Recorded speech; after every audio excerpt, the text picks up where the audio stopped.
ఈ రాత్రి ఈ బైబిల్ స్టడీకి చేరి వచ్చిన మీ అందరికీ వందనాలు, స్తోత్రాలు చెల్లిస్తూ ఉన్నాను. గత వారంలో ఇత్తడి గంగాళాన్ని గురించి దేవుని యొక్క వాక్యాన్ని మనం ధ్యానించి ఉన్నాం. ఇత్తడి గంగాళము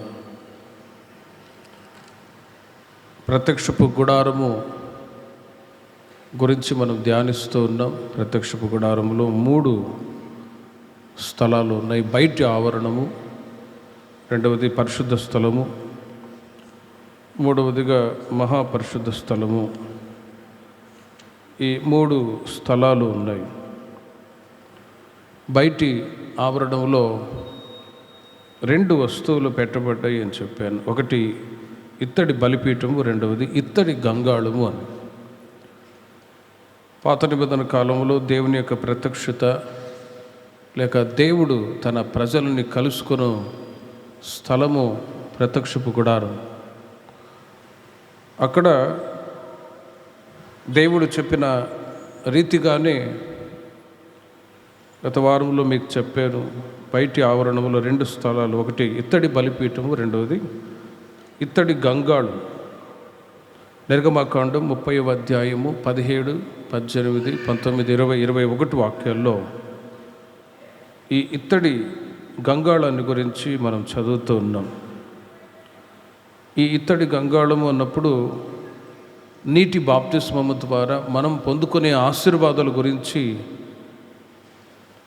ఆశీర్వాదాలు ఏంటి అని చూపిస్తూ ఉంది ఈ ఇత్తడి గంగాళం. ఇత్తడి గంగాళము ఇది నీటి బాప్తిస్మము ద్వారా మనం పొందుకునే ఆశీర్వాదాలు ఏంటి అని గత వారంలో మీకు తెలియచేశాను.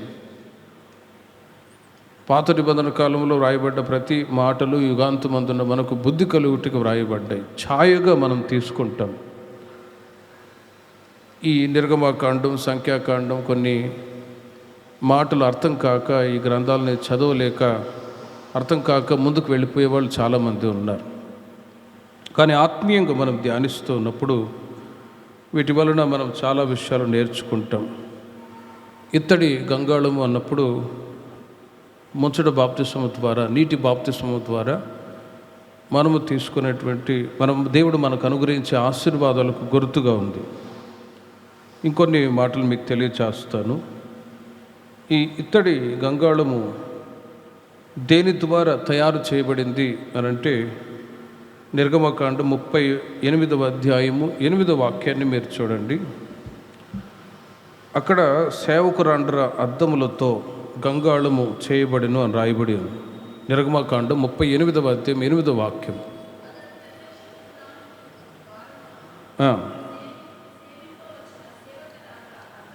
సేవకురాండ్ర అద్దములతో ఇత్తడి గంగాళమును చేసాను అని రాయబడి ఉంది. ఇశ్రాయేలులలో స్త్రీలు తమ ముఖములను చూచుకొనుటకు ఇత్తడి అద్దములను ఉపయోగించి ఐగుప్తు స్త్రీలతో తమను పోల్చి చూచుకొని తమను తామే అలంకరించుకుంటూ ఉండేవాడు.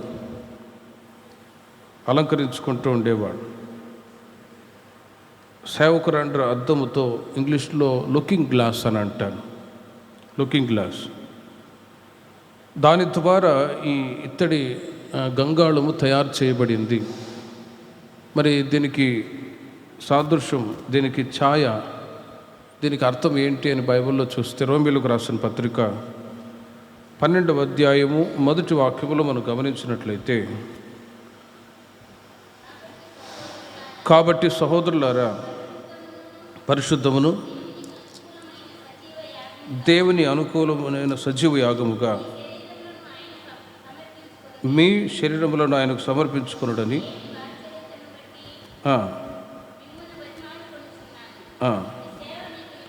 ఇట్టి సేవ మీకు యుక్తమైనది అని అంటాడు. మారుమనసు పొందిన తర్వాత, బాప్తిసం పొందిన తర్వాత దేవుని ప్రజలైన మనం పూర్తిగా పాపానికి, లోకానికి, లోక సంబంధమైన కార్యాలకి పరిపూర్ణంగా చచ్చిన వారై ఆత్మీయంగా క్రీస్తు కొరకు మనం జీవించుచున్నాము అనటానికి ఈ ఇత్తడి గంగాళం లేకపోతే నీటి బాప్తిస్మము ద్వారా దేవుడు మనల్ని నూతన సృష్టిగా మారుస్తూ ఉన్నారు. గతంలో మారుమనసు పొందక మునుపు, బాప్తిసం తీసుకోక మునుపు లోక సంబంధమైన మనుషులుగా ఉండేవాళ్ళు. కానీ ఎప్పుడైతే మారుమనసు పొంది బాప్తిసం తీసుకున్నామో దేవుడు మనల్ని నూతన సృష్టిగా మార్చాడు. పౌలు గారు అదే అంటున్నారు, ఇట్టి సేవ మీకు యుక్తమైనది, మీరు ఈ లోక మర్యాదను అనుసరింపక అని అంటాడు. ఈ లోక మర్యాద ఎప్పుడు అనుసరిస్తూ వచ్చామంటే మారుమనసు పొందక మునుపు, బాప్తిసం తీసుకొనక మునుపు ఈ లోక మర్యాద అనుసరిస్తూ ఉండేవాళ్ళం, ఈ యుగ సంబంధమైన కార్యాలు. కానీ బాప్తిసం తీసుకున్న తర్వాత ఈ లోక మర్యాద పూర్తిగా విసర్జించి ద విల్ ఆఫ్ గాడ్, దేవుని యొక్క చిత్తం చేయటానికి దేవుడు మనల్ని పిలిచి ఏర్పాటు చేసుకున్నాడు. హల్లెలూయా. ఇది చాలా శ్రేష్టమైనటువంటి అనుభవం. కనుకనే ఖచ్చితంగా ముచ్చట బాప్తిసం తీసుకోవాలి. ఎందుకు తీసుకోవాలి అనే విషయాలు గత వారంలో మీకు చెప్పాను. కనుక ఒకటి, ఇత్తడి గంగాళము అనేది నీటి బాప్తిస్మం ద్వారా మనం పొందే ఆశీర్వాదాలకు గుర్తై ఉండేది. మరి అది దేని ద్వారా తయారు చేయబడిందంటే సేవకురాండ్ర అద్దముతో గంగాళము తయారు చేయబడింది. బాప్తిస్మం ద్వారా ఈ లోకాన్ని పూర్తిగా విసర్జించి క్రీస్తు కొరకు మనం జీవించుచున్నాము అనటానికి నిదర్శనముగా ఈ యొక్క లుకింగ్ గ్లాస్ అని అంటారు. సేవకురాండ్ర అద్దములతో గంగాళము చేయబడిన రాయబడింది. మూడవదిగా గంగాళము నీళ్లతో నింపబడి ఉండెను. నీళ్లతో నింపబడి ఉండెను. నిర్గమకాండం 30వ అధ్యాయము 17 నుండి 21 వాక్యములు ఉంటున్న విషయాలు మీకు తెలియచేస్తూ ఉన్నాను. అక్కడ గంగాళము నీళ్లతో నింపబడి ఉన్నది. నీళ్లు అన్నప్పుడు దేవుని వాక్యము చేత మనల్ని మనమే పరిశుద్ధపరచుకునే అనుభవాన్ని చూపిస్తూ ఉందండి. నీళ్లు అన్నప్పుడు దేవుని యొక్క వాక్యము చేత కలిగే ఒక పవిత్రతకు గుర్తుగా ఉంది. ఎఫెసీయులకు రాసిన పత్రిక 5వ అధ్యాయము 25 నుండి మీరు గమనించినట్లయితే సంఘానికి పౌలు గారు తెలియచేస్తూ ఉన్నారు, పురుషులారా మీ భార్యలను ప్రేమించుడి, అటువలే క్రీస్తు కూడా సంఘమును ప్రేమించి అది కళంకమైనను ముడతైనను లేక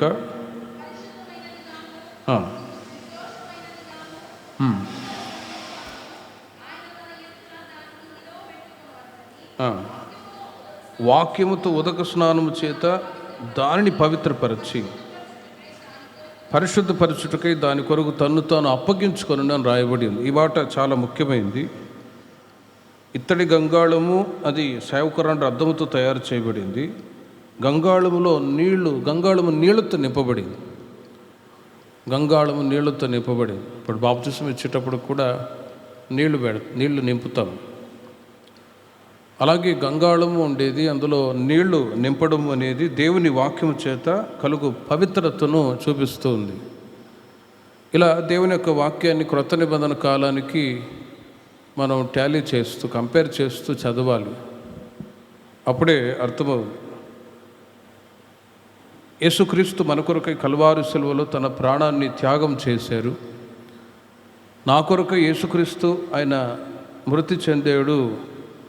కారణం ఏంటంటే నేను కళంకము ముడత మచ్చ ఏది లేకుండా ఉండాలనే ఉద్దేశం చేత నా కొరకై ప్రభు ప్రాణం పెట్టి ఉన్నారని విశ్వసించినప్పుడు దేవుని వాక్యము ద్వారా మనం పరిశుద్ధపరచబడతాం. దేవుని యొక్క వాక్యాలు ఉపదేశాలు ప్రతి వారము ప్రతిసారి వింటూ ఉన్నారు. వీటి ద్వారా మన జీవితాల్లో కొద్ది కొద్దిగా ఆత్మీయ ఎదుగుదల, పవిత్రతలో భక్తులు ఎదగటానికి ఈ వాక్యాలు మనకు సహాయం చేస్తూ ఉన్నాయి. కనుక గంగాళము నీళ్లతో నింపడం అంటే ఇదే. దేవుని యొక్క వాక్యాలు పౌలు గారు తెలియచేస్తున్నారు. వాక్యముతో ఉదక స్నానము చేత దానిని పవిత్రపరిచి పరిశుద్ధపరచుటకై దాని కొరకు తన్ను తాను అప్పగించుకొనెను. దాని కొరకు అంటే సంఘం కొరకు. సంఘం అంటే ఎవరు? మనమే. మన కొరకు యేసుక్రీస్తు తన ప్రాణాన్నే అప్పగించాడు. ఎందుకంటే వాక్యముతో ఉదక స్నానము చేత మనం పవిత్రులుగా మార్చబడి మత్సడాగు ముడతలేని మహిమగల సంఘముగా మార్చబడి నిమిత్తమై మన కొరకు కల్వారి సిలువలో ప్రాణత్యాగం చేశాడు. కనుక ముచ్చట బాప్తిసం తీసుకున్న తర్వాత దేవుని మందిరానికి వచ్చి వాక్యాలు విని ఖచ్చితంగా దేవుని యొక్క సన్నిధికి రావాలి అని చెప్తాం. ఒకవేళ బాప్తిసం తీసుకున్న తర్వాత మందిరానికి రాకుండా, ప్రార్థనకు రాకుండా ఉంటే సాతానుగాడు మరలా లోకంలో తీసుకొని వెళ్ళే పరిస్థితులు వస్తాయి. కాబట్టి బాప్తిస్మం ద్వారా దేవునితో నిబంధన చేస్తాం. ఆ నిబంధన చేసుకొని ప్రతిసారి దేవుని సన్నిధికి వచ్చినప్పుడు దేవుని వాక్యాలు, ప్రార్థన ఇవి మనల్ని పవిత్రతలోనికి ఇంకా నడిపిస్తూ ఉంటుంది. కనుక ఖచ్చితంగా ముచ్చట బాప్తిసం తీసుకున్న వాళ్ళు దేవుని సన్నిధికి వచ్చి వాక్యాలు విని ఇవి నా కొరకే అని ఎవరికి వాళ్ళు వ్యక్తిగతంగా పరిశుద్ధపరుచుకుంటూ వాక్యము ద్వారా మన సంఘం మత్సాడాగు ముడతలేని మహిమగల సంఘముగా ప్రభు ఎదుట నిలవబెట్టడానికి దేవుడి సహాయం దయచేదురుగాక. ఆ తర్వాత ఈ గంగాళము ఇత్తడితో చేయబడింది. ఇత్తడి అన్నప్పుడు దేవుని కృపకు సాదృశ్యము అని గత వారంలో చెప్పాను. ఇత్తడి దేవుని యొక్క కృపకు సాదృశ్యం. ఈ రోజుల్లో మనం నిలిచి ఉన్నామంటే దేవుని కృప. దేవుని సన్నిధికి వచ్చినప్పుడల్లా అపరిమితమైన కృప దేవుడు మీకు దయచేదురుగాక. కృప కావాలి అంటే ఖచ్చితంగా దేవుని సన్నిధికి రావాలి, ప్రార్థించాలి, దేవుని వాక్యాలు వినాలి. అప్పుడే కృప వెంబడి కృపను దేవుడు అనుగ్రహిస్తాడు. రోమీలకు రాసిన పత్రిక 6వ అధ్యాయం 11వ వాక్యంలో మీరు చూడండి. రోమీలకు రాసిన పత్రిక 6:11 మృతులుగాను దేవుని విషయమై క్రీస్తు యేసునందు సజీవులుగాను మిమ్మును మీరు ఎంచుకొనుడి అని అంటారు. పాపం విషయమై మృతులుగాను దేవుని విషయమై క్రీస్తు యేసునందు సజీవులుగా మిమ్మును మీరు ఎంచుకున్నప్పుడు కృప వెంబడి కృప దేవుడు తన ప్రజలకు అనుగ్రహిస్తాడు. కాబట్టి ఖచ్చితంగా దేవుని సన్నిధికి రావడం, ఇక్కడ ఇత్తడి అన్నప్పుడు దేవుని యొక్క కృప, అపరిమితమైన కృప. హెబ్రీ సంఘానికి పౌలు గారు తెలియచేస్తారు, ఈ కృపాసనము యొద్దకు మీరు వచ్చినప్పుడు కృప దేవుడు అనుగ్రహిస్తారు అని. కృపను గురించి ఒకసారి మెసేజ్ కూడా చెప్పాను. కృప అనేది సృష్టికి అతీతమైనటువంటి పదం. దానికి ఇంకొక పర్యాయ పదాలు ఏంటంటే దయ, కనికరము, ఉపకారం. దేవుడు తన కృపచేత రక్షించాడు, కృపచేత సంఘ సహవాసంలో నడిపిస్తూ ఉన్నాడు, కృపచేత మనం నిలిచి ఉన్నాము అని కృపను గురించి మనం చాలా విషయాలు చెప్పుకోవచ్చు. మరి ఆ కృప దేవుని చేత మనం పొందాలి అంటే దేవునితో ఉంటున్న సహవాసం పెరిగే కొలది కృప మీకు సమృద్ధిగా అనుగ్రహింపబడును గాక. ఎప్పుడంటే పౌలు గారు అంటారు, పాపం విషయమై మృతులుగాను దేవుని విషయమై క్రీస్తు యేసునందు సజీవులుగా మిమ్మల్ని మీరే ఎంచుకున్నప్పుడు కృప వెంబడి కృప, అపరిమితమైన కృప దేవుని ప్రజలకు అనుగ్రహింపబడుతుంది. ఆ తర్వాత నీళ్లతో చేతులను కాళ్ళను కడుగుకొనుట. గంగాళంలో ఉంటున్న నీళ్లతో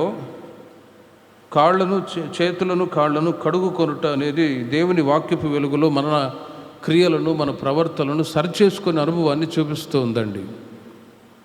మరి పాత నిబంధన కాలంలో నీళ్లతో చేతులను కాళ్ళను కడుక్కొనుట అనేది దేవుని వాక్యపు వెలుగులో మన క్రియలను, ప్రవర్తనను పవిత్రపరుచుకున్నట్టును చూపిస్తూ ఉంది.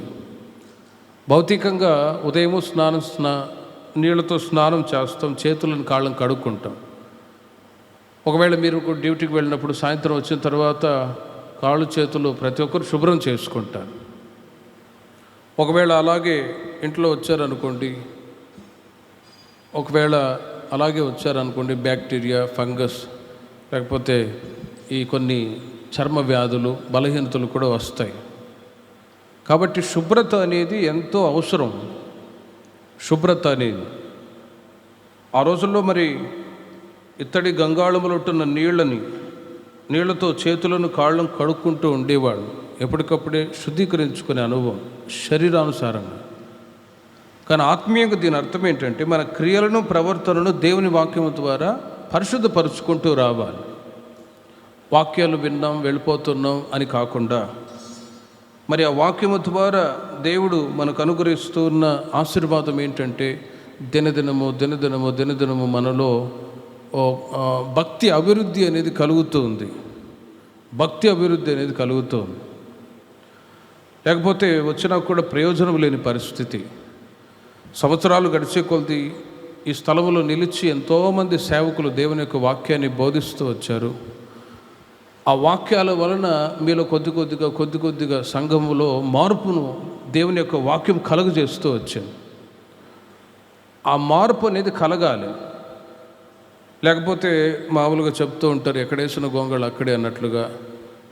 ఎన్ని మాటలు విన్నా కూడా మార్పు లేకపోతే, వాక్యం చెప్తుంది ఫలించినా సరే ఫలింపకపోతే చెట్ల వేరున గొడ్డలు ఉంచబడి ఉన్నది, నరికివేయబడుతుంది అని. కాబట్టి దేవుని ప్రజలైన మనం నరికివేయబడకుండా ఉండాలి అంటే వాక్యాన్ని విని ఎవరికి వాళ్ళు వ్యక్తిగతంగా ప్రభువా నన్ను మీరు సరిచేయండి అయ్యా అని ఓ సెల్ఫ్ శాంక్టిఫికేషన్, మనల్ని మనమే పరిశుద్ధపరుచుకొని ప్రభు ఎదుట నిర్దోషులుగా ఉండటానికి దేవుడు మనకు సహాయం దయచేయును గాక. అక్కడ ఇంకొక మాట ఉంది, అహరోనును అతని కుమారులను పరిశుద్ధ స్థలములోనికి సేవ చేయుటకు వెళ్ళినప్పుడు వెలుపలికి వచ్చేటప్పుడు ఒక్కొక్క పర్యాయమును గంగాళి మీద తమ చేతులను కాళ్లను కడుక్కొనవలెను. ఆ తర్వాత అహరోను సంవత్సరంలో ఒక దినమున అతి పరిశుద్ధ స్థలములోనికి ప్రవేశించగలిగాను అని రాయబడి ఉంది. ఇది రెగ్యులర్గా జీవితకాలం అంతా జరిగేటువంటి కార్యం. దీని అర్థం ఏంటంటే ఒక్కసారే దేవుని యొక్క వాక్యాలు వినిపోవడం కాదు, మనం బ్రతికి ఉన్నంత వరకు దేవుని యొక్క వాక్యాలు విని పరిశుద్ధపరచుకుంటూ ఎందుకు బాప్తిసం తీసుకున్నామో ఆ సత్యాన్ని ఎరిగిన వారై ఆ విషయాలు తెలుసుకొని అందులో స్థిరంగా నిలిచి ఉండటానికి ఈ యొక్క అనుభవం చూపిస్తూ ఉందండి. అహరోను సంవత్సరంలో ఒక్క దినము అతి పరిశుద్ధ స్థలంలో ప్రవేశించగలిగాను అని. జీవితకాలం అంతా దేవుడు చేసిన మేళను తలంచుకొని, ఉదాహరణకి మనం పుట్టినరోజు అన్నప్పుడు గుర్తు చేసుకుంటూ ఉంటాం, పలానా రోజు పుట్టినరోజు అని, పలానా రోజున యానివర్సరీ, పలానా రోజున ఇంటి పెద్ద మనుషులు చనిపోయారు, ఇలా కొన్ని గుర్తుపెట్టుకుంటూ ఉంటారు జ్ఞాపకార్థంగా. కానీ స్పిరిచువల్ లైఫ్లో మనం జీవితకాలం అంతా గుర్తుపెట్టుకోవాల్సిన ఒక అనుభవం ఏంటంటే ఎప్పుడు ప్రభుని నమ్ముకొని ఈ మార్గంలోనికి వచ్చాను ఆ రోజు. రెండవది, ఏ రోజున మీరు బాప్తిసం తీసుకున్నారు. ఆత్మీయంగా పుట్టినరోజు అని అంటే ఏ రోజు మీరు ముచ్చట బాప్తిసం తీసుకున్నారో ఆ రోజే నిజమైన ఆత్మీయ పుట్టినరోజు. హల్లెలూయా. అక్షరీకంగా పుట్టినరోజులు జరిపించుకునే వాళ్ళు ఉన్నారు, కానీ ఆత్మీయంగా ఆలోచిస్తే నిజమైన పుట్టినరోజు ఏంటంటే ఏ రోజున మీరు బాప్తిసం తీసుకున్నారో అదే నిజమైన బర్త్డే.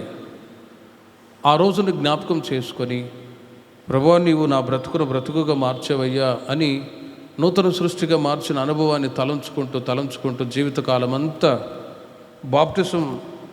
బాప్తిసం ఎందు నిమిత్తం తీసుకున్నాం, దాని ద్వారా మనకు పొందిన ఆత్మీయ మేలేంటో తలంచుకొని జీవితకాలం అంతా మనం క్రీస్తుకు సాక్షులుగా జీవించుదముగాక. అందులో ఇంకొక మాట రాయబడి ఉంది, పాత వస్త్రములను పరిత్యజించుట.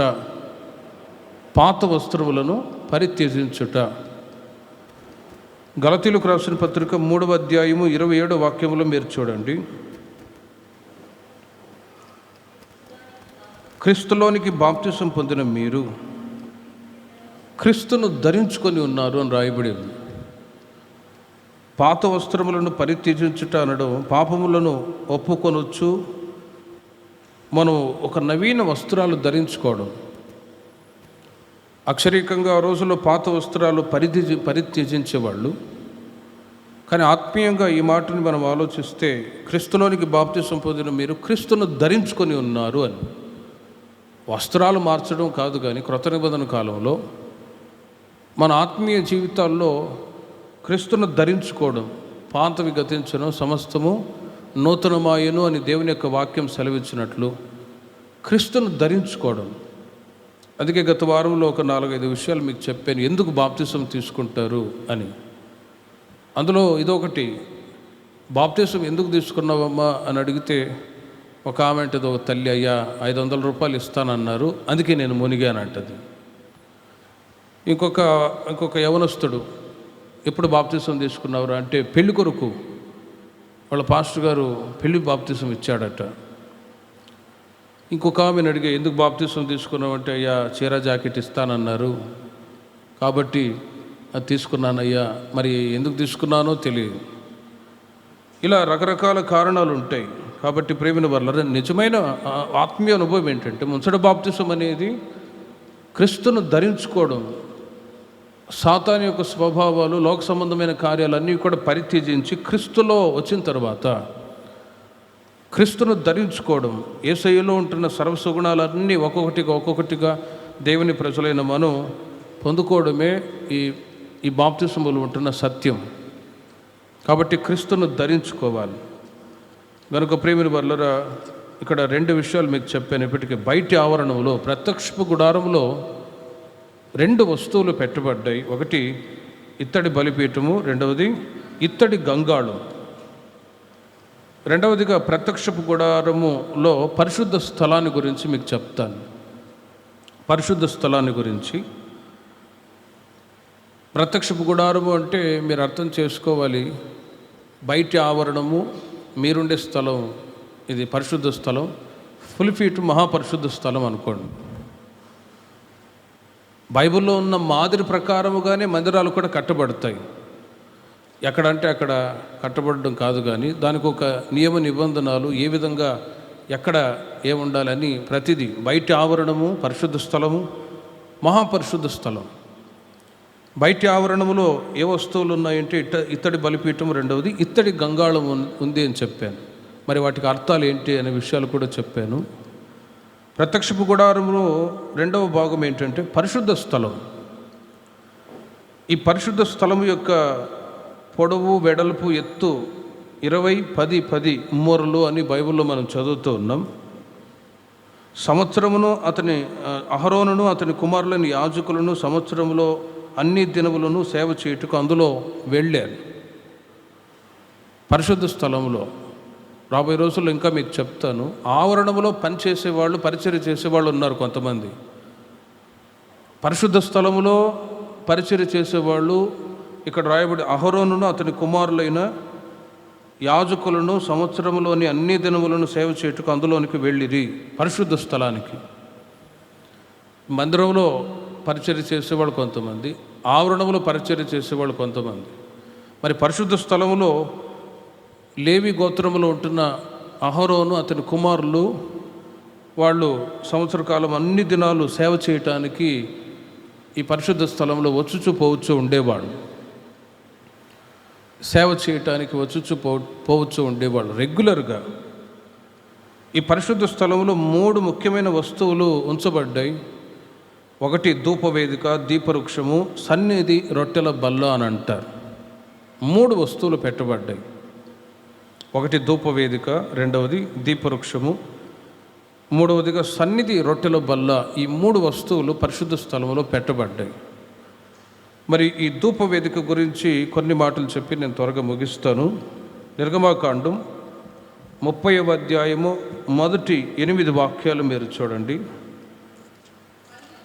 నిర్గమాకాండం 30వ అధ్యాయము మొదటి 8 వాక్యాలు నేను చదువుతాను, మీరు ఆలకించండి. మరియు ధూపం వేయుటకు నీవు ఒక ధూప వేదికను చేయవలెను. తుమ్మకర్రతో దాన్ని చేయవలెను. దాని పొడుగు 1 మూర, దాని వెడల్పు 1 మూర, అది చచ్చౌకముగా ఉండవలెను. దాని ఎత్తు 2 మూరలు, దాని కొమ్ములు దానితో ఏకాండమై ఉండవలెను. దాని పైభాగమునకును దాని 4 ప్రక్కలకును దాని కొమ్మలకును మేలిమి బంగారు రేకులు పొదిగించి దానికి చుట్టూ బంగారు జవను చేయవలెను. దాని జవకు దిగువను దానికి 2 బంగారు ఉంగురములను చేయవలెను. దాని 2 ప్రక్కల యందలి దాని 2 మూలల మీద వాటిని ఉంచవలెను. అవి దాని మోయు మోతకర్రలకు స్థలములు. ఆ మోతకర్రలను తుమ్మకర్రతో చేసి వాటికి బంగారు రేకు పొదిగింపవలెను. సాక్ష్యపు మందసము నొద్ద నుండు అడ్డు తెర ఎదుట అనగా శాసనముల మీద కరుణాపీఠం ఎదుట నీవు దాన్ని ఉంచవలెను. అక్కడ నేను నిన్ను కలుసుకొందును. అహరోను ప్రతిదినము ప్రొద్దున దాని మీద పరిమళ ద్రవ్యముల ధూపము వేయవలెను. అతడు ప్రదీపములను చక్కబరుచున్నప్పుడు దాని మీద ఆ ధూపం వేయవలెను. మరియు సాయంకాలమందు అహరోను ప్రదీపములను వెలిగించినప్పుడు దాని మీద ధూపం వేయవలెను. అది మీ తరములకు యెహోవా సన్నిధిని నిత్యమైన ధూపము అని ఆ 8 వాక్యాల్లో ఈ ధూప వేదిక గురించి వ్రాయబడిన మాటలండి. అక్కడ ఉన్న విషయాలు నేను పాయింట్ వైజ్గా వ్రాసుకొచ్చాను మీకు అర్థమయ్యేటట్లుగా. ఒకటి, ఈ ధూపవేదిక ఎక్కడ ఉంచబడిందంటే పరిశుద్ధ స్థలంలో అడ్డతరి ఎదుట ఉంచబడెను. అడ్డతరి ఎదుట అవి తెరలుగా ఉండేవి. ఇప్పుడైతే మనం సిమెంటుతో కట్టామనుకోండి, ఆ రోజుల్లో అడ్డు తెరలు ఉంచబడేవి. ఇది తుమ్మకరుతో చేయబడి మేలిమి బంగారు రేకుతో పొదిగింపబడెను. దాని పొడుగు 1 మూర, వెడల్పు 1 మూర, ఎత్తు 2 మూరలు అని రాయబడి ఉంది. ఇది ఈ ధూప వేదిక యొక్క కొలత. అది బంగారు రేకుతో పొదిగింపబడింది, అడ్డు తెర ఎదుట ఉంచబడింది అని. ఇవి ఆర్సీఎం చర్చిలో మీరు గమనిస్తారు. అక్కడక్కడ ధూప వేదిక వాళ్ళు ఇప్పుడు కూడా సాంబ్రాణి పొగ వాళ్ళు వాడుతూ ఉంటారు. పాత నిబంధన కాలాన్ని ఇప్పుడు కూడా వాళ్ళు పాటించే కొన్ని సంఘాలు ఉన్నాయి ఆర్సీఎం చర్చిల్లో. ఈ ధూప వేదిక అన్నప్పుడు ప్రేమిన వర్లరా ప్రార్థనను సూచిస్తూ ఉంది.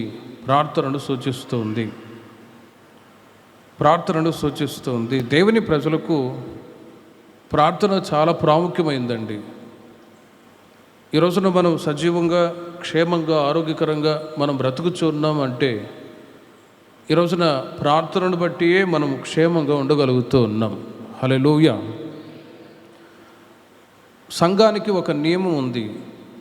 అదేంటంటే గలతీయులకు రాసిన పత్రిక 6వ అధ్యాయం మొదటి 3 వాక్యాలు మీరు తర్వాత చదువుకోనండి. ఒకరి భారాన్ని ఒకరు భరించి ఇలాగూ క్రీస్తు నియమాన్ని మీరు పూర్తిగా నెరవేర్చుడి అనే ఒక మాట ఉంటుంది. అదేంటంటే ఒకరి భారాన్ని ఒకరు భరించి ఒకరి నిమిత్తము ఒకరు ప్రార్థించడం. సంఘానికి ఇది ఒక నియమం. క్రొత్త నిబంధన కాలంలో సంఘానికి ఒక నియమం ఏంటంటే ఒకరి నిమిత్తం ఒకరు ప్రార్థించడం, సంఘ ప్రార్థనలో పాల్గొనడం. రకరకాల ప్రార్థనలు ఉన్నాయి. వ్యక్తిగత ప్రార్థన ఉంది, కుటుంబ ప్రార్థన ఉంది, సంఘ ప్రార్థన ఉంది. కానీ వ్యక్తిగత ప్రార్థన అనేది చాలా ప్రాముఖ్యమైనది. ప్రార్థనలో అనేక రకాలుగా ఉన్నాయి. వ్యక్తిగత ప్రార్థన,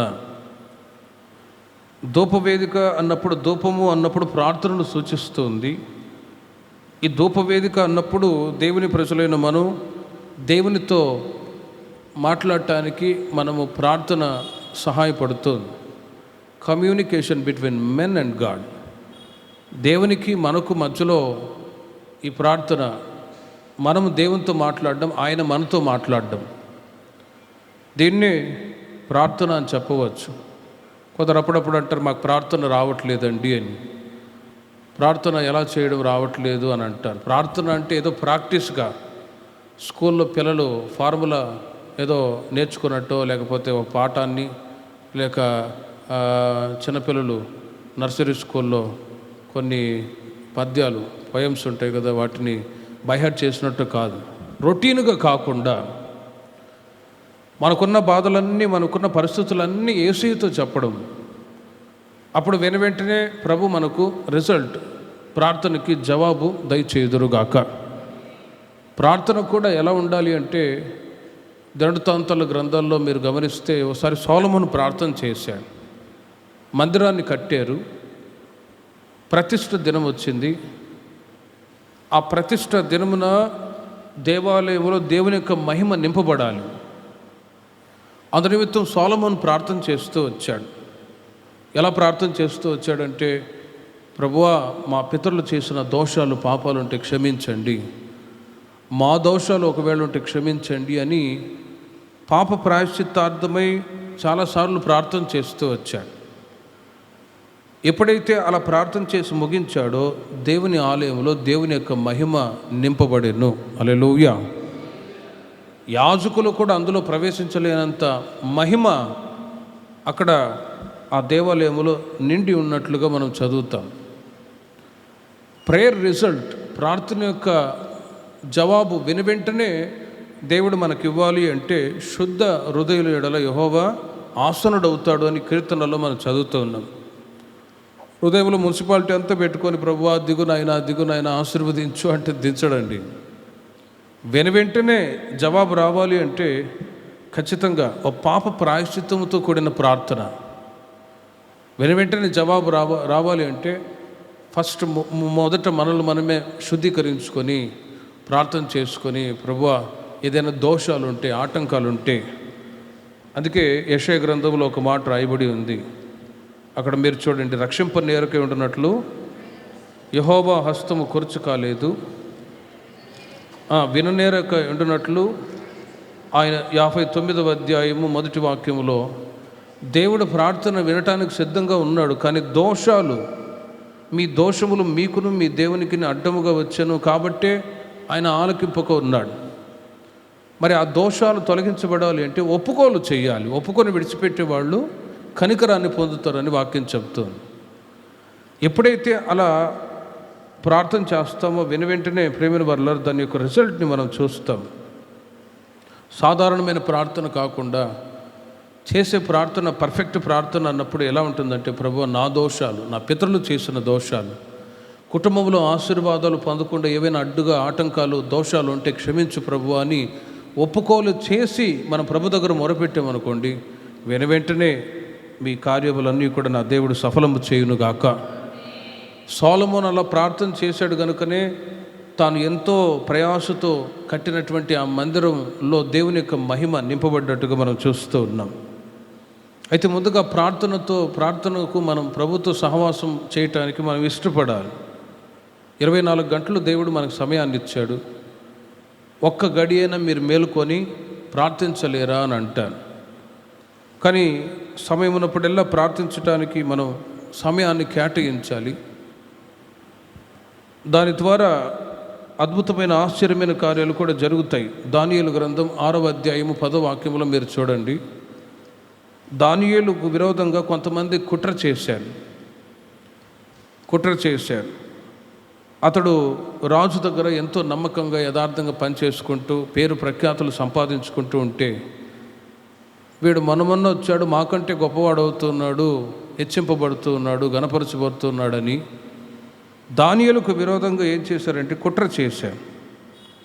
ఏ విధంగా కుట్ర చేశారు, ఎక్కడ దొరుకుతాడా అని ఆలోచిస్తూ ప్రేమ వారలారా, రిలీజియస్లో అంటే ఇతడు భక్తిపరుడు, ప్రార్థన చేసేవాడు కదా, ఈ విధంగా ఇరికిద్దాం. ఏ విధంగా? రాజుగారి దగ్గరికి వెళ్ళి వాళ్ళు అడుగుతారు, రాజా 30 రోజుల వరకు నీ దగ్గరే తప్ప వేరే ఎక్కడ ఏ ఒక్కరి దగ్గర మనవి చేయకూడదు, ఆ విధంగా నువ్వు శాసనం మీద సంతకం పెట్టంటే రాజుకి అది చాలా ఇష్టమైపోయిందండి.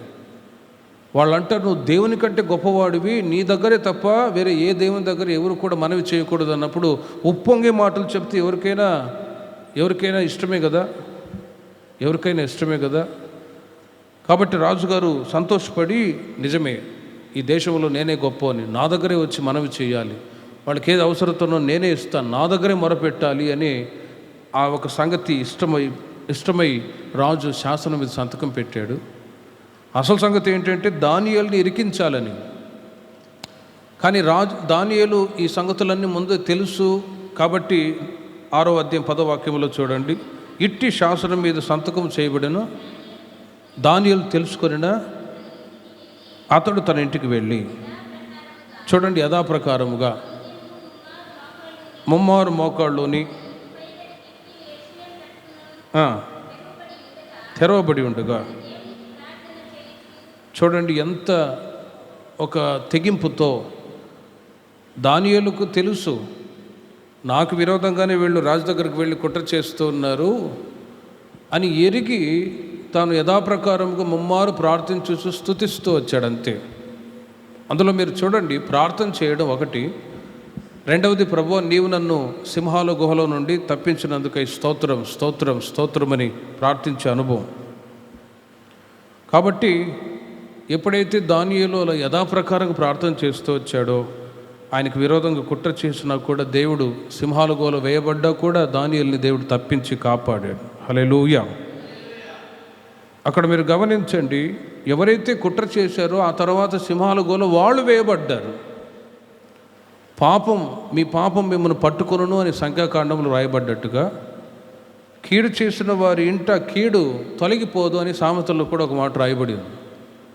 కీడు చేసే ఆలోచన కలిగిన వాళ్ళు, కీడు అనేది వాళ్ళ ఇంట నుండి తొలగిపోదు.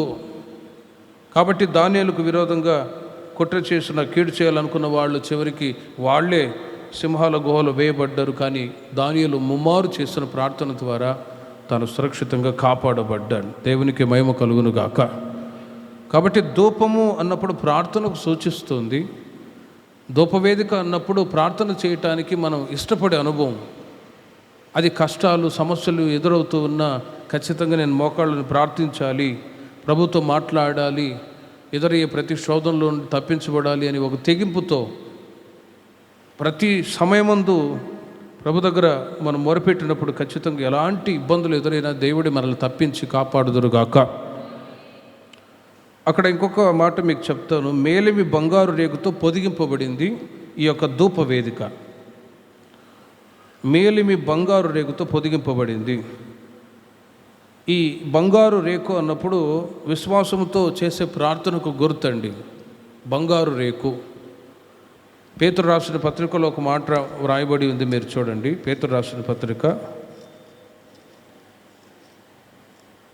మొదటి అధ్యాయము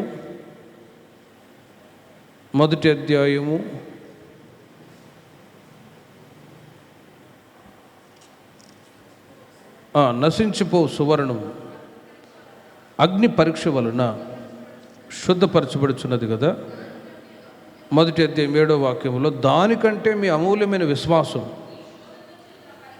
ఈ శోధనల చేత పరీక్షకు నిలిచినదై యేసుక్రీస్తు ప్రత్యక్షమైనప్పుడు మీకు మెప్పును మహిమయు ఘనతయు కలుగుటకు కారణమగును రాయబడింది. అక్కడ మీరు గమనించండి, మేలిమి బంగారు రేకుతో పొదిగింపబడడం అనేది విశ్వాసంతో చేసే ప్రార్థనకు గుర్తుగా ఉంది. బంగారు విశ్వాసానికి గుర్తు. మనం చేసే ప్రార్థన ఎలా ఉండాలి అంటే విశ్వాస సహితమైన ప్రార్థన. దేవుడు ఖచ్చితంగా చేస్తాడు, చేయబోతూ ఉన్నాడు అనే విశ్వాసంతో. ఉదాహరణకి దానియేలు గ్రంథం 3వ అధ్యాయంలో మీరు గమనిస్తే, నెబుకద్నెజరు అనే రాజు ఒక పెద్ద బంగారు ప్రతిమ నిర్మించాడు. ప్రతిష్ఠ రోజు వచ్చినప్పుడు అందరూ దాని ఎదుట వెళ్ళి సాగిలపడాలి. కానీ దానియేలు మాత్రం షద్రక్ మేషక్ అబేద్నెగో మాత్రం సాగిలపడలేదు. వాళ్ళు అన్న మాటలు మీరు చూడండి, ఎంత విశ్వాసంతో మాట్లాడుతున్నారో. 17-18 వాక్యంలో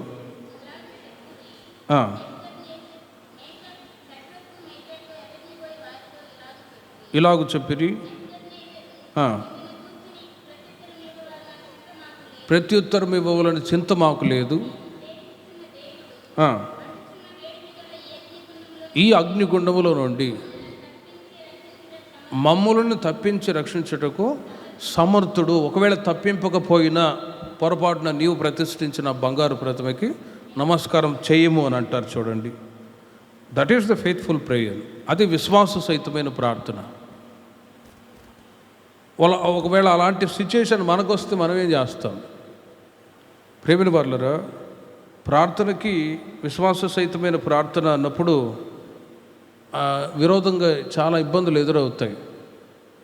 ఇప్పుడు షద్రక్ మేషక్ అబేద్నెగో వారికి విరోధంగా ఇలాంటి కుట్ర, అలాంటి ఒక క్రిటికల్ పొజిషన్, కష్ట పరిస్థితుల్లో వాళ్ళు అంటారు, పొరపాటున నీవు ప్రతిష్ఠించిన బంగారు ప్రతిమకి మేము నమస్కారం చేయం, నేను తప్ప వేరొక దేవుడు ఉండకూడదు అని మోషే చెప్పిన 10 ఆజ్ఞల్లో ఈ ఆజ్ఞ మొట్టమొదటిది. మరి ఈ ఆజ్ఞను త్రోసిపుచ్చి మేము దేవునికి విరోధంగా పాపం చేయలేము, నీవు అగ్నిగుండంలో వేసిన ప్రభు మమ్మల్ని రక్షించగలడు అనే విశ్వాసం చూడండి. విశ్వాసంతో వాళ్ళు కనిపెడుతూ వచ్చారు. 7 అంతలుగా అగ్ని మండింప చేసిన ఆ అగ్నిగుండంలో వేసినా కూడా ప్రేమిల వల్ల షద్రక్ మేషక్ అబేద్నెగో వాళ్ళు మరలా సురక్షితంగా తిరిగి వచ్చినట్లుగా బైబిల్లో రాయబడి ఉంది. ఆ తర్వాత రాజు కూడా ఆశ్చర్యపోయాడు. ఆ అధ్యాయంలో చివరిలో మీరు గమనిస్తే, ఈ విధముగా రక్షించటానికి సమర్థుడైన దేవుడు వేరేది ఏ దేవుడు లేడు అని ఆ రాజు ఒప్పుకున్నాడు. చుట్టుప్రక్కల దేశాలన్నింటిలో కూడా చాటింపు చేయించాడు. కనుక మనం విశ్వాసంతో ప్రార్థన చేయాలి. మీకు ఏదే కష్టాలు ఉన్నా, అప్పుల సమస్యలు, రోగాలు, బలహీనతలు, ఉద్యోగ విషయంలో, పిల్లల పెళ్ళిళ్ళ విషయంలో, ఏ కార్యం దేవుడు చేయాలన్నా కూడా విశ్వాసంతో ప్రార్థన చేయాలండి. తోమాతో యేసు ప్రభువారు అంటారు, తోమా నువ్వు చూచి నమ్మేవు, చూడక నమ్మిన వాళ్ళు ధన్యులు. ఆ రోజుల్లో యేసు ప్రభు ఉన్నాడు, ఆయన చూచి ప్రభు నువ్వు కార్యం చేయగలవు అని విశ్వసించారు. కానీ ఆ రోజుల్లో ఉన్న వాళ్ళకంటే ఈ రోజుల్లో చూడకే నమ్మిన వాళ్ళు ధన్యులు. ఇప్పుడు ప్రభు ఉన్నాడు, ప్రభు మేలు చేస్తాడు, ఆయన మాట్లాడేవాడు, వినేవాడు, చూచేవాడు అని చెప్పి విశ్వసిస్తున్నాం అంతే. మనమేదో మరియమ్మ బొమ్మను లేకపోతే యేసుప్రభు బొమ్మను తీసుకొచ్చి ఇక్కడ మనం పూజించట్లేదు. కానీ బై ఫెయిత్, విశ్వాసాన్ని బట్టి చేసే ప్రార్థన ద్వారా ప్రతి కీడు నుండి దేవుడు తొలగించి సకల ఆశీర్వాదాలు దేవుడు మీకు దయచేదురుగాక. అక్కడ ఇంకొక విషయాన్ని మీరు గమనించండి. ఆ ధూప వేదికకి 4 కొమ్ములుండెను అని రాయబడి. ఈ కొమ్ములు దాని అర్థం ఏంటంటే, మనం చేసే ప్రార్థన ద్వారా శక్తి, మనం చేసేటువంటి ప్రార్థన ద్వారా మనకిచ్చే శక్తికి గుర్తండి. ప్రేయర్ పవర్, ప్రార్థనలో ఉంటున్న శక్తి ఎప్పుడైనా మీరు గమనించారా? ప్రేమిని వలరా ఆ శక్తి ఏం చేస్తుందంటే, 4 దిక్కుల నుండి వచ్చేటువంటి ప్రతి శోధనలో నుండి మనల్ని కాపాడును గాక. 4 దిక్కులు ఉన్నాయి. 4 ఏ దిక్కు నుండి ఏ శోధనలు వస్తాయో, ఏ ఇబ్బందులు వస్తాయో, ఏ సమస్యలు వస్తాయో తెలియదు. మరి వాటన్నిటిని ఎదుర్కోవాలి అని అంటే ప్రార్థన శక్తి అవసరం. పేతురు రాసిన మొదటి పత్రిక 1వ అధ్యాయము 5వ వాక్యాన్ని మీరు చూడండి. పేతురు రాసిన మొదటి పత్రిక 1వ అధ్యాయం 5వ వాక్యములో, కడవరి కాలమందు బయలుపరచబడుటకు సిద్ధముగానున్న రక్షణ మీకు కలుగునట్లు విశ్వాసము ద్వారా దేవుని శక్తి చేత కాపాడబడు మీ కొరకు ఆ స్వాస్థ్యము పరలోకమందు భద్రపరచబడి ఉన్నది అంటారు. విశ్వాసము ద్వారా దేవుని శక్తి చేత కాపాడబడు మీ కొరకు. దేవుని శక్తి ఏ విధంగా కలుగుతుందంటే, ప్రేయర్, ప్రార్థన ద్వారా మనము శక్తిని పొందుకుంటూ ఉన్నాం. హల్లెలూయా. శరీరానికి శక్తి కావాలంటే ఫుల్గా బిర్యానీ తింటే శక్తి వచ్చింది అనుకోండి, కావలసిన ఆహారం తింటే శక్తి వస్తుంది అనుకోండి. కానీ ఆత్మకు శక్తి కావాలి అంటే ప్రేయర్, ప్రార్థన ద్వారానే ఆ శక్తిని పొందుకుంటాం. ఆ శక్తి ద్వారా మనకిచ్చే ఒక ఆశీర్వాదం ఏంటంటే, ఆ స్వాస్థ్యము పరలోకమందు భద్రపరచబడి ఉన్నది. ప్రార్థన ద్వారా మనం పరలోక రాజ్యానికి చేరగలము. ఒకసారి ఒక భక్తుడి గురించి ఒక చోట చదివా. ఒక అతను, ఆయన ఒక కాంగ్రిగేషన్లో ఒక వర్క్ చేసేవాడట. అక్కడ ఎంత వర్క్ అంటే ఆయనకి అంత వర్క్ అక్కడ. కానీ అలాంటి పరిస్థితుల్లో కూడా సమయం దొరికిన వెంటనే వెళ్ళిపోయి తన గదిలో ప్రార్థన చేసుకునేవాడట. ఒక 60-65 ఇయర్స్ వయసు వచ్చిన తర్వాత చనిపోయాడు. ఆయన గదిలో, ఆయన టేబుల్ మీద ఆయన డైరీ చూశారట. ఆ డైరీలో తాను ప్రభుతో ప్రార్థనలో ఉన్నప్పుడు దేవుడు ఏ విషయాలైతే తనకు బయలుపరిచాడో, ఏ విధంగా దేవుని శక్తిని పొందాడో అవన్నీ ఒక్కొక్కటిగా చదివిన వాళ్ళు ఆశ్చర్యపోయారు. ఇంతటి శక్తి ప్రభు ఎదుట ఈయన పొందాడా అని. కాబట్టి మనం ఆలోచించాలి, ఒక్కొక్క ప్రార్థనకి మీరు చేరి వచ్చినప్పుడల్లా కొద్ది కొద్దిగా దేవుడు మీకు శక్తిని అనుగ్రహిస్తూ ఉన్నారు. హల్లెలూయా. ఆ శక్తి ఇప్పుడు పెరుగుతూ ఉంటుంది. ఎంతవరకు పెరిగిద్ది అంటే పరలోక పట్టణానికి చేరగలిగేంత శక్తి బై ప్రేయర్, ప్రార్థన ద్వారా మనకి ఇవ్వబడుతూనే ఉంటుంది. ఇంకోటి, ఆ శక్తి ద్వారా 4 దిక్కుల నుండి వచ్చే శోధనలను జయించడానికి శక్తినిస్తుంది, కాపాడుతుంది ప్రేయర్. ఆ ప్రేయర్ పవర్ గురించి ఎప్పుడైనా ఆలోచించారో లేదు. అందుకే కొమ్ములు అన్నప్పుడు ప్రార్థన ద్వారా మనం పొందుకునే శక్తిని చూపిస్తుంది. ఎంత ప్రార్థన చేస్తామో అంత యేసుక్రీస్తు వారు కూడా చెప్తూ ఉన్నారు, మీరు శోధనలో ప్రవేశించకుండా మెలకువతో ప్రార్థన చేయండి. లోకాసు వార్తలు కూడా రాయబడి ఉంది, తిండి వలనను మత్తు వలనను ఐహిక విచారం వలనను మందముగా ఉన్నందున ఆ దినం అకస్మాత్తుగా మీ మీదకి ఉరి వచ్చినట్లు రాకుండా మీ విషయమే మీరు జాగ్రత్తగా ఉండండి, ఆ తర్వాత మెలకువగలిగి ప్రార్థన చేయండి అని యేసుక్రీస్తు యొక్క రాకడ దినాల్లో మనం ఉన్నాం. కాబట్టి మెలకువతో ప్రార్థన చేస్తున్నప్పుడు 4 దిక్కుల నుండి వచ్చే ప్రతి శోధన పోరాటాలన్నింటిలో నుంచి దేవుడు మనల్ని, మన పిల్లల్ని, మన సంఘాన్ని కాపాడును కాక. 4 దిక్కుల నుండి అన్నప్పుడు ఏ దిక్కు నుండి ఏ కీడు వస్తుందో తెలియదు. చైనా నుండి కరోనా వచ్చింది, ఇటువైపు నుండి సునామీ వస్తుంది అనుకోవచ్చు ఉదాహరణగా. ఏ కీడు నుండి ఏ విధంగా వస్తాయో, ఇటు విజయవాడ నుంచి వరదలు వస్తున్నాయి అంటే అక్కడి వరకు ఆగిపోయాయి, అంతే. దేవుడు తప్పించాడు. ఇక్కడ ఏ దిక్కు నుండి 4 దిక్కులు ఉన్నాయి. సైంటిఫిక్గా దేవుడు మాట్లాడుతాడు. లోకాసు వార్తలు మీరు గమనిస్తే ఆకాశం మీద మబ్బు వచ్చునని మనం తెలుసుకున్నప్పుడు అదిగో వర్షం పడుతుంది అంటాం. అలాగే తూర్పు నుండి సూర్యుడు ఉదయిస్తాడు అని అంటాం. ఇలా 4 దిక్కుల నుండి ఆశీర్వాదాలు ఉన్నాయి ఒకవైపు, మరొక వైపు శోధనలు, సమస్యలు, ఇబ్బందులు కూడా ఎదురవుతూ ఉంటాయి. కానీ ప్రేమిన వాళ్ళరా, దేవుడు మనల్ని ఈ రోజున తప్పించి కాపాడుతున్నారంటే ఈ ప్రార్థన అని ఎరిగి ఇంకా సమయం ఉన్నప్పుడు ఎల్లా ప్రభుతో మాట్లాడటానికి మనము సమయాన్ని కేటాయించదుము గాక.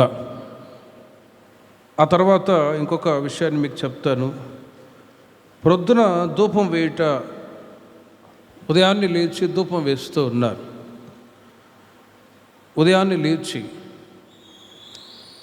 ఉదయాన్నే ధూపం వేయుట నిర్గమకాండం 30వ అధ్యాయంలో మీరు గమనించండి. ఆ మాట చదువుకుందాం. 30వ అధ్యాయము మొదటి 8 వాక్యాల్లో ఉంటున్న విషయాలు మీకు చెప్తూ ఉన్నాను. 7వ వాక్యంలో చూడండి. 30వ అధ్యాయం 7వ వాక్యం, అహరోను ప్రతిదినము ప్రొద్దున దాని మీద పరిమళ ద్రవ్యముల ధూపము వేయవలెను. ప్రొద్దున ఎర్లీ మార్నింగ్ ప్రేయర్ చేయడం. ఇది మన జీవితంలో అంధకారము తొలగించబడినప్పుడు ప్రార్థనా జీవితం ప్రారంభమగుటను చూపిస్తూ ఉందండి. ఎర్లీ మార్నింగ్ 6 o'clock, 6 తర్వాత 6 గంటలు రాక మునుపు చూడండి, అంతవరకు చీకటే ఉంటుంది. ఎప్పుడైతే 6 గంటలు సమయం వస్తుందో వెంటనే చీకటి తొలగిపోయి వెంటనే సన్ రైజ్, వెలుగు వస్తుంది. ఉదయం ప్రొద్దున్నే అన్నప్పుడు ప్రేమిన వాళ్ళరా అంతవరకు చీకటి అన్నప్పుడు దుఃఖము, కన్నీళ్ళు, వేదన, బాధ ఇవి మన జీవితాల్లో ఉంటున్నప్పుడు ప్రార్థన ద్వారా ఆ చీకటి అంతయు కూడా తొలగించబడి దేవుడు మనకు మహదానందము కలుగు చేయుదురుగాక. చీకటి అనేది దుఃఖము, కన్నీళ్ళు, వేదన ఇవి వీటికి గుర్తై ఉంటాయి.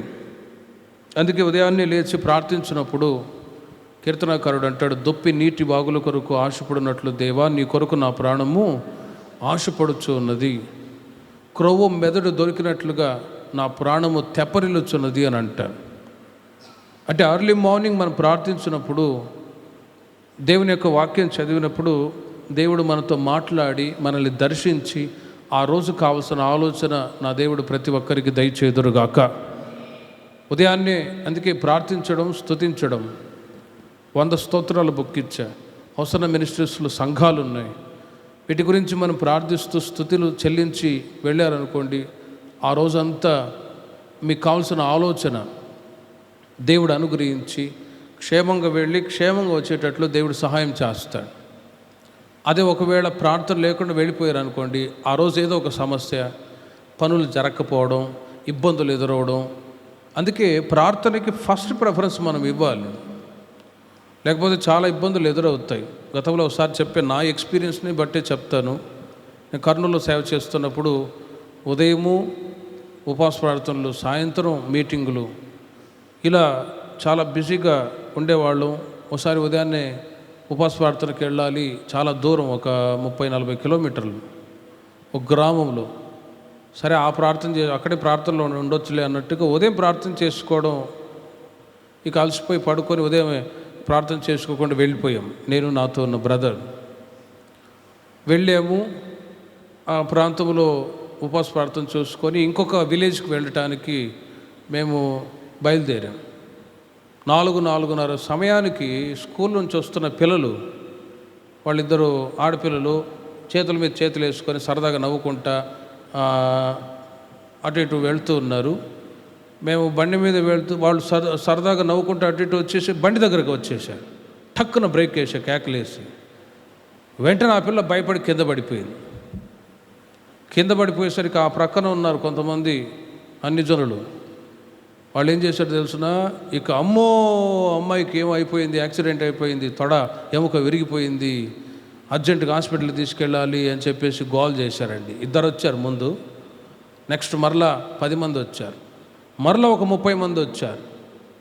అదేదో పెద్ద యాక్సిడెంట్ అయిపోయి ఆ అమ్మాయి ఇదైపోయింది అన్నట్టుగా నాకు భయం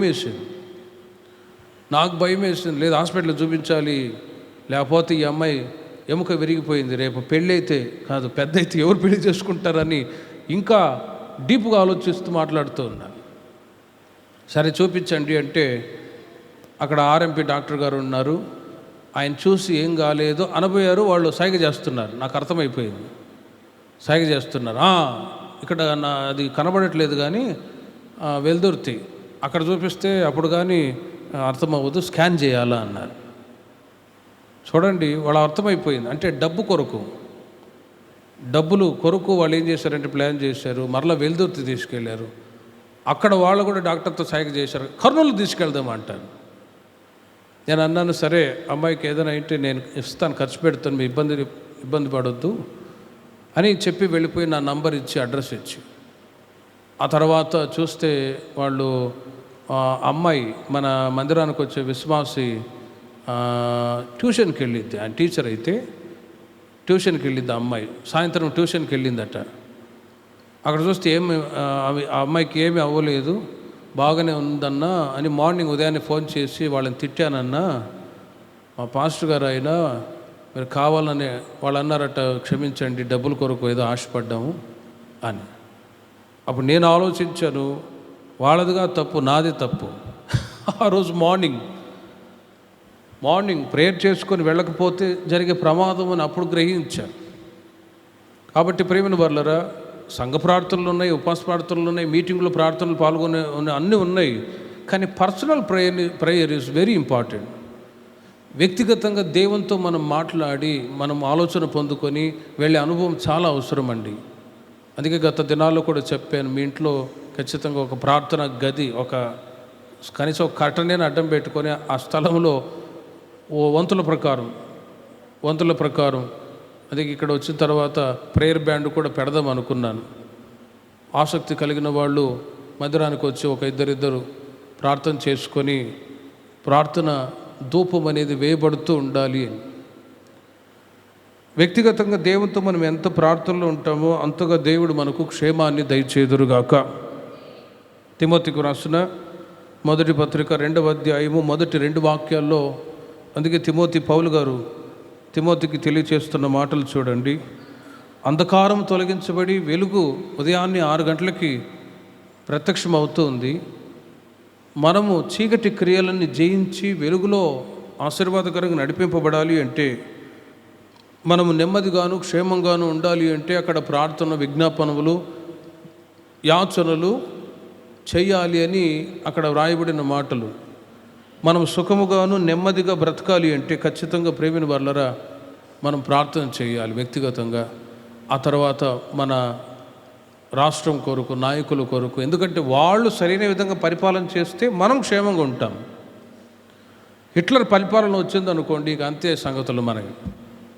అందుకే రాజుల కొరకు, అధికారుల కొరకు మీరు ప్రార్థనలు, విజ్ఞాపనలు చేయండి అని ఎందుకు చెప్తారంటే, పరిపాలించే నాయకుడు సరైన విధంగా పరిపాలిస్తే, ఇప్పుడు మత కల్లోలాలు ఎక్కువైపోయినాయి. మా వాళ్ళే, మా యొక్క జనసంఖ్య పెరగాలి, మేము గొప్పవాళ్ళని చూపించుకోవటానికి ఏదే మత కల్లోలాలు ఎక్కువైపోతుంది. అదే సెక్యులర్ కంట్రీ కాబట్టి అందరూ ఒకటే అనుభవంలోనికి ఆలోచన ఆయనకు రావాలంటే ఆయన నిమిత్తం ప్రార్థన చేస్తే దేవుడే దర్శిస్తారు. కాబట్టి ప్రార్థనా వీరుల సమావేశంలో మనం అనేక విషయాల కొరకు ప్రార్థన చేయబోతూ ఉన్నాం. అప్పుడు ప్రార్థన చేసినప్పుడు మనం సుఖముగాను నెమ్మదిగాను ఉండటానికి అవకాశం ఉంటుంది. దేవునికి మహిమ కలుగును గాక. కాబట్టి ఉదయాన్నే ప్రొద్దున ధూపం వేయుట అనేది దాని అర్థం ఏంటంటే, ప్రార్థన ద్వారా మనము అంధకార శక్తులను జయించి నూతనమైన మార్గంలో నడిపించబడతాం. ఆ తర్వాత ప్రదీపములను వెలిగించినప్పుడు ధూపం వేయుట, ప్రదీపములను వెలిగించినప్పుడు ధూపం వేయుట, ఆ తర్వాత ప్రదీపములను చక్కబరుచినప్పుడు ధూపం వేయుట, 2 మాటలు ఉన్నాయి ఆ అధ్యాయంలో. అక్కడ మీరు గమనించండి, ప్రదీపములను వెలిగించినప్పుడు ధూపం వేయుట అనేది వాక్యము ద్వారా మనకు ప్రకటనలు దేవుడు ఇస్తూ ఉన్నాడు. ఉదాహరణకి మనం ఇప్పుడు వాక్యం విన్న తర్వాత ప్రార్థన చేసుకుంటాం. ఆ వాక్యాలు విన్న తర్వాత ప్రార్థన చేసుకున్నప్పుడు ప్రార్థనలో ఈ వాక్యాలన్నీ జ్ఞాపకం చేసుకొని మనం ఆ విధంగా తీర్మానం చేసుకొని వెళ్తూ ఉన్నప్పుడు క్రియ జరుగుతుంది. ప్రార్థనలో వాక్యము, ప్రార్థన వాక్యం, ఈ 2 చాలా ప్రాముఖ్యమైనవి దేవుని ప్రజలకి. వాక్యము చదవాలి, ప్రార్థన చేయాలి. ఒక విశ్వాసి ఖచ్చితంగా రోజుకు 2 అధ్యాయాలు బైబిల్ చదవాలి, సేవకులు ఒక 5 అధ్యాయాలు బైబిల్ చదవాలి. ఆ తర్వాత ప్రార్థన, వాక్యం, ప్రార్థన. వాక్యాలు విన్నప్పుడు మనకు ఒక రెవల్యూషన్, ప్రకటన, తీతుకు రాసిన పత్రిక 2వ అధ్యాయము 13వ వాక్యంలో మీరు చూడండి, దేవుని యొక్క వాక్యాలు బోధింపబడుతూ ఉన్నాయి, వింటూ ఉన్నారు.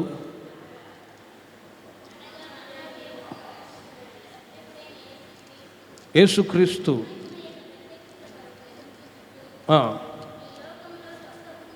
ఈ లోకంలో స్వస్థ బుద్ధితోనూ నీతితోనూ భక్తితోనూ బ్రతుకుచుండవలెనని. చూడండి, మనకు బోధించుచు ఉన్నది.